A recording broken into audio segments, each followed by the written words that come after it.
મહેમાનશ્રી, આચાર્યશ્રી, શિક્ષકગણ અને મારા વહાલા વિદ્યાર્થી મિત્રોને મારા નમસ્કાર.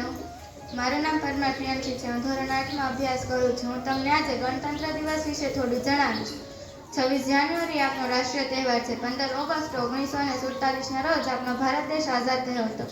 સ્વતંત્ર થયા પછી ભારતને સંવિધાન બનાવવા એક સમિતિ બનાવવામાં આવી. તેને જ આપણા બંધારણની રચના કરી હતી. આ બંધારણ ભારતમાં 26 જાન્યુઆરી 1950ના રોજ અમલમાં મૂકવામાં આવ્યું. એટલે જ 26 જાન્યુઆરી ગણતંત્રનો જન્મદિવસ છે.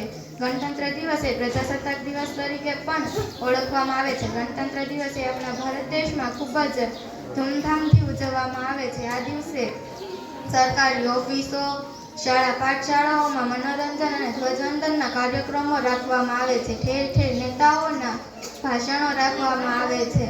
સાંજના સમયે મોટા મોટા શહેરોમાં સરકારી ઇમારતો ઉપર રોશની કરવામાં આવે છે.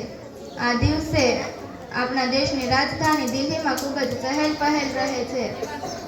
કેન્દ્રીય કાર્યાલય અને રાષ્ટ્રપતિ ભવનને પણ આ દિવસે શણગારવામાં આવે છે. રાષ્ટ્રપતિ ભવનથી સવારમાં જુલુસ નીકળે છે. જુલુસમાં ભારતીય સેનાની પરેડ અને અલગ અલગ પ્રાંતની ઝાંકીઓ હોય છે.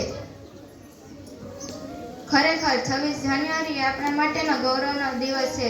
આપણે આપણા દેશને ગૌરવ આપવા માટે એક પ્રતિજ્ઞા લેવી જોઈએ. અસ્તુ. જય હિન્દ, જય ભારત.